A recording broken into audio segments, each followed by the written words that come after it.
आज ये video BA part first के विद्यार्थियों के लिए बनाया जा रहा है। इससे पहले हमने इसका पहला वीडियो बनाया था जिसमें रेखा के प्रकार और रेखा की परिभाषा एवं इससे संबंधित अन्य बातों के बारे में बताया था। पेपर का नाम है फंडामेंटल्स ऑफ फाइन आर्ट्स। आज हम उसका दूसरा पार्ट बना रहे हैं। उसमें रेखा के बारे में बात कर रहे थे, तो रेखा का जो अन्य जो चीजें थी वो रह गई थी। तो सबसे पहले हम रेखा की परिभाषा हो गई थी। अब हम रेखा एवं तल विभाजन के बारे में बात करते हैं।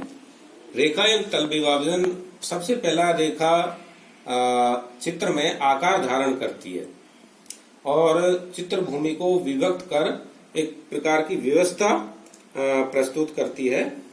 विशेषतः प्रारंभिक राजस्थानी में मौद्रियान के चित्रों में इसी गुण को लिया गया है। यानी जब हम प्रारंभिक राजस्थानी जो लघु चित्र हैं उनको अगर देखा जाए, प्रारंभिक का मतलब है कि जो अधूरे जो चित्र पड़े हुए हैं उनको अगर हम देखेंगे तो स्पष्टतः हमें ये ज्ञात हो जाता है कि प्रारंभिक राजस्थानी चित्रकार चित्र भूमि का किस प्रकार से तल विभाजन करते थे और चित्र में रेखाएं किस प्रकार से रूप धारण करती हुई नजर आती हैं। दूसरा, इसी प्रकार से मौद्रियान के चित्रों में भी हम इस प्रकार की तल विभाजन एवं चित्र में आकार धारण करती हुई रेखाओं को हम समझ सकते हैं। अतः रेखाओं की सहायता से चित्र भूमि को विभक्त करना एवं व्यवस्थित करना चित्रकार का एक प्रकार का बहुत कठिन या महनीय कार्य होता है। इसके बाद हम चलते हैं रेखांकन के प्रकार। रेखांकन कितने प्रकार का होता है उसके बारे में हम बात करते हैं। रेखांकन अनेक प्रकार के होते हैं। सबसे पहले जो है हम बात करते हैं स्वतंत्र रेखांकन की। स्वतंत्र रेखांकन क्या है और इसमें किस प्रकार से रेखांकन किया जाता है।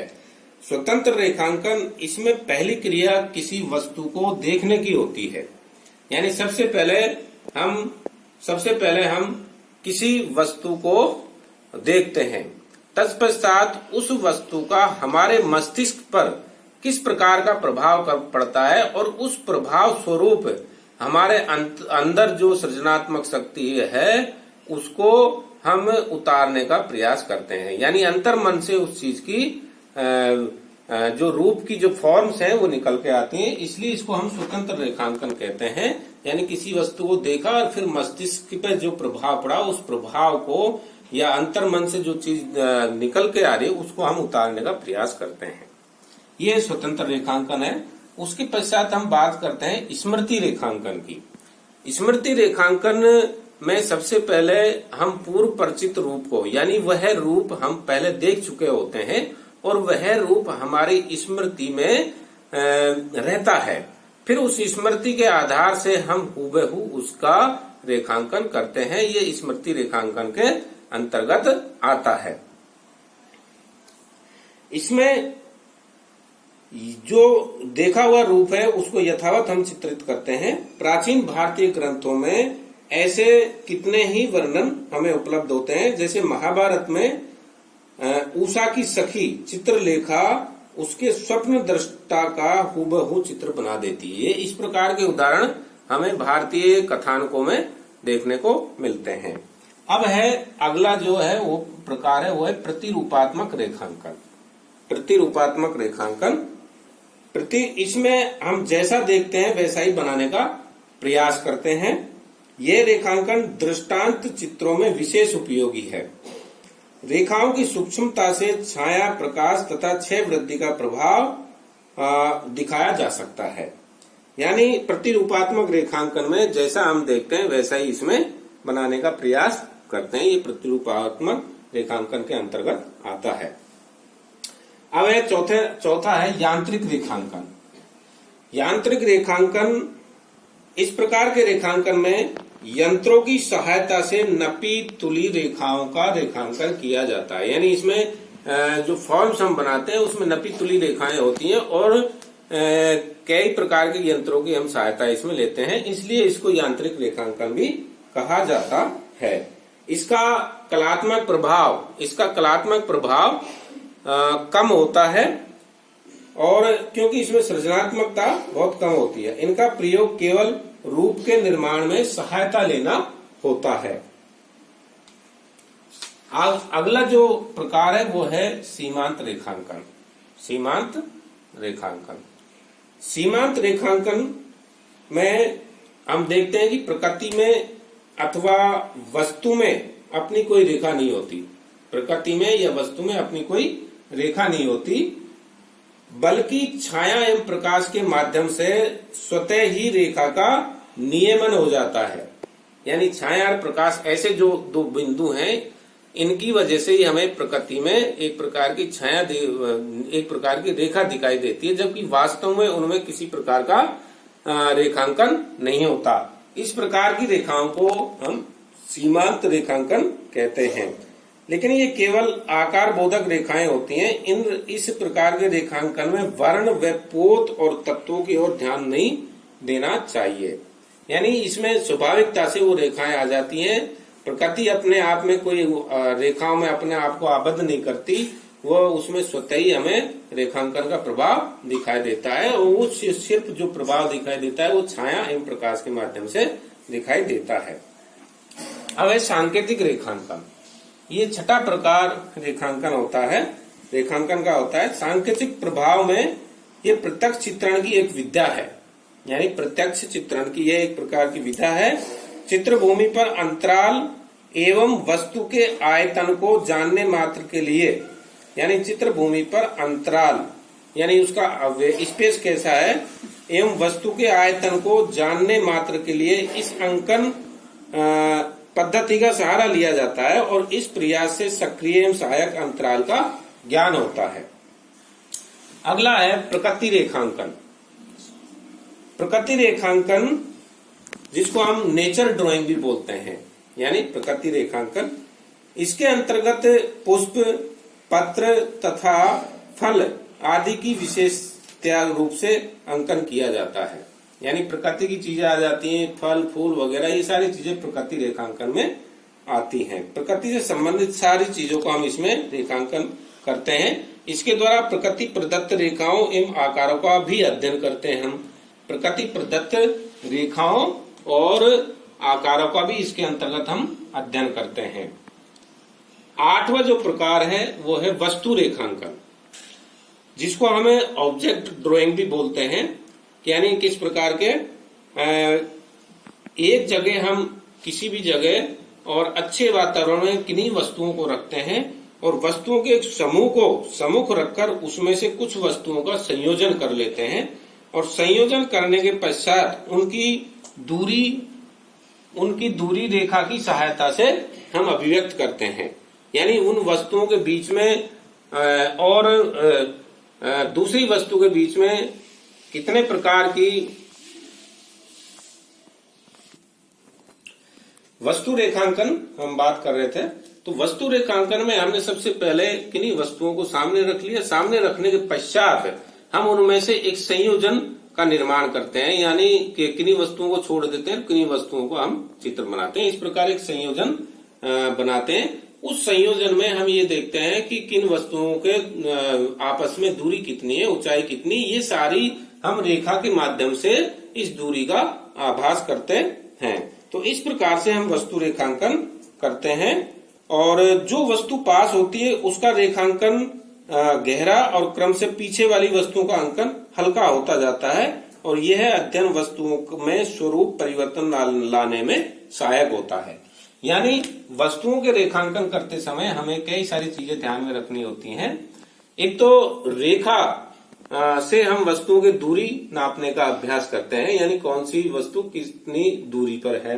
दूसरा, जो वस्तु पास होती है तो स्वाभाविक है कि वो हमें बिल्कुल स्पष्ट, और उसके कलर वगैरह, उसका जो बनावट है वो सारी स्पष्ट दिखाई देती है। तो उसका हम पास वाली वस्तु को गहरा करने का गहरे उसमें अंकन करते हैं, और दूर वाली जो वस्तुएं उनको हम हल्के रूप में अंकन करते हैं। इस प्रकार से एक वस्तु समूह का हम इसमें अध्ययन करते हैं, और उन वस्तुओं के स्वरूप परिवर्तन में क्या अंतर आता है, ये इन चीजों का अध्ययन इसमें करते हैं। अतः रेखा चित्र संयोजन का एक मूल तत्व है तथा भारतीय चित्रों में इसकी अनेक संभावनाओं को दिखाया गया है। अब चित्रों के तत्वों में रेखा हो गया। अब हम दूसरा जो चित्रों के मुख्य तत्व हैं उसको लेते हैं रूप। रूप यानी फॉर्म्स। सबसे पहले हम फॉर्म्स की बात करते हैं कि फॉर्म्स क्या है, किस प्रकार से इसकी परिभाषा क्या है, फॉर्म्स की यानी रूप की परिभाषा क्या है। तो कलाकार के चित्रभूमि पर अंकन कार्य करते ही रूप का निर्माण शुरू हो जाता है और चित्रभूमि सक्रिय हो जाती है। चित्रभूमि सक्रिय हो जाती है।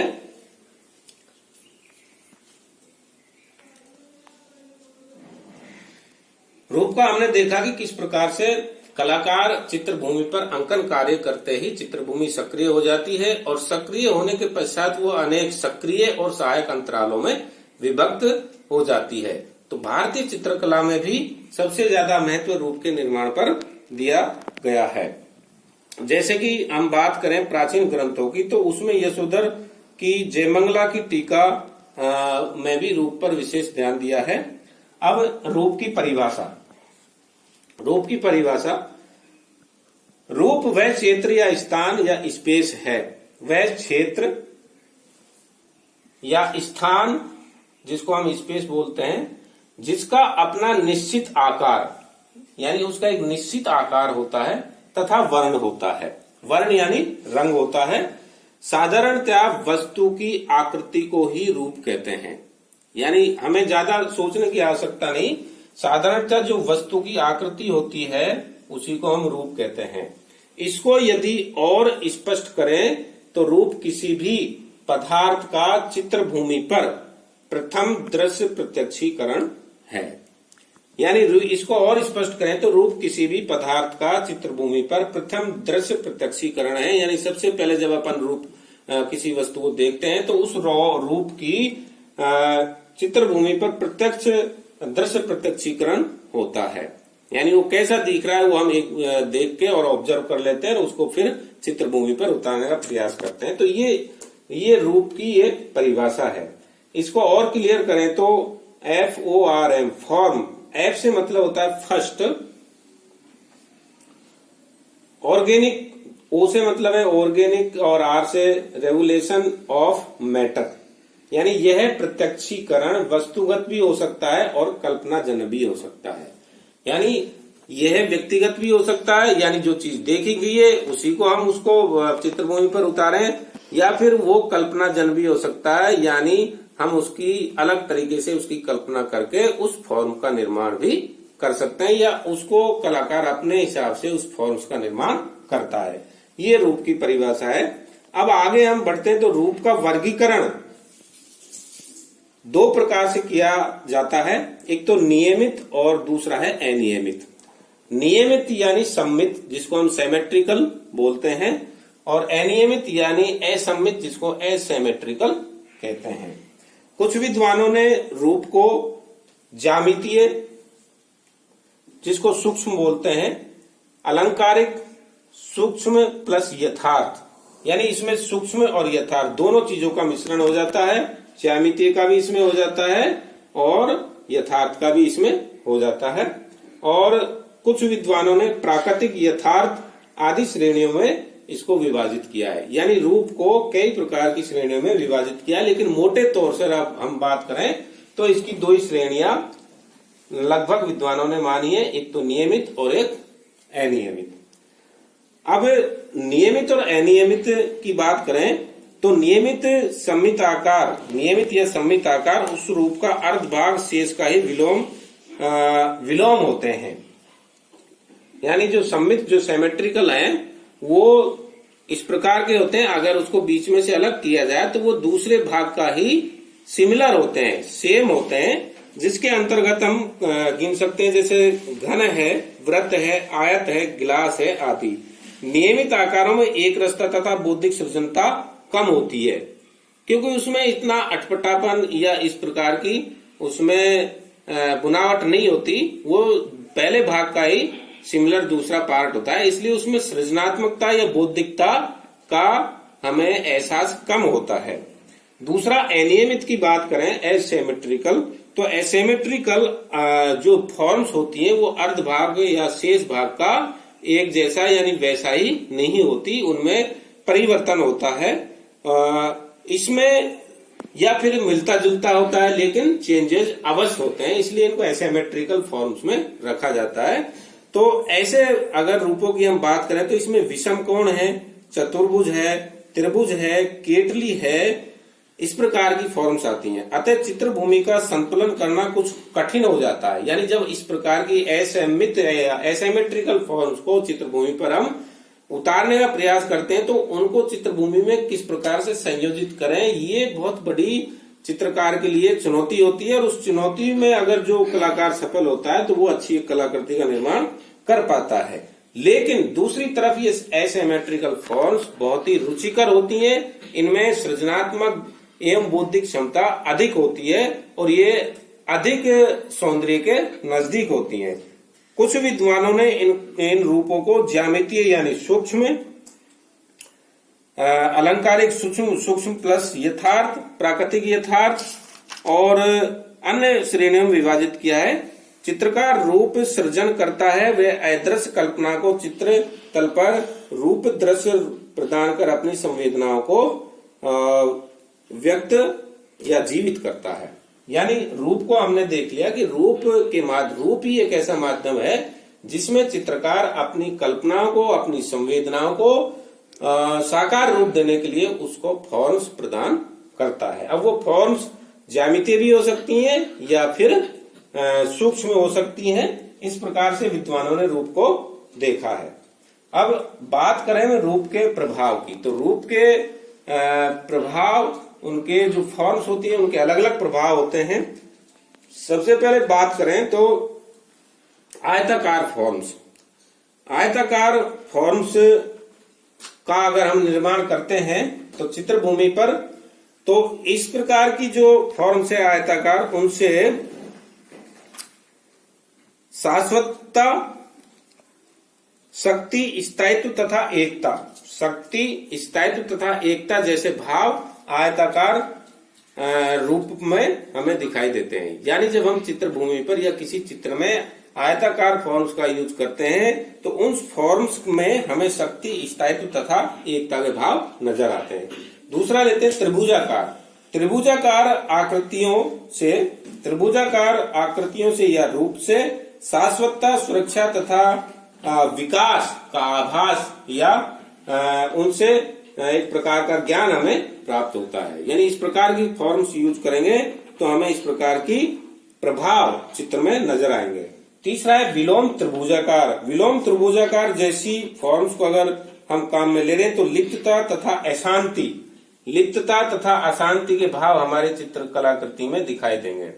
अगला जो फॉर्म्स का जो प्रभाव है वो अंडाकार आकृतियों से हम ले सकते हैं कि अंडाकार जो आकृतियां हैं उनसे लावण्य यानी सुंदरता, सौंदर्य, नित्यता, सृजनता जैसे भाव का प्रस्फुटन हमारी कलाकृति में नजर आएगा। अतः रूप में अगला जो है वृत्ताकार जो रूप है उनसे पूर्णता, आकर्षण, गति, विशालता और समानता जैसे भाव का प्रभाव नजर हमारी कलाकृति में आते हैं। अतः अंतिम रूप से हम ये कह सकते हैं कि रूप में विविधता लाना चित्रकार की योग्यता के ऊपर निर्भर करता है। यानी चित्रकार विविध रूपाकृतियों को, विविध फॉर्म्स वाली रूपाकृतियों को अपनी कलाकृति में यूज करता है और उनमें बैलेंस, संयोजन आदि चीजों को स्थापना कर एक सुंदर कलाकृति का निर्माण कर सकता है। तो अगले अजंता है, राजस्थानी है और बहुत सारी शैलियां हैं, इनमें रूप की वजह से ही ये अंतर हमें देखने को मिलता है। अगले वीडियो में हम वर्ण के ऊपर बात करेंगे। धन्यवाद।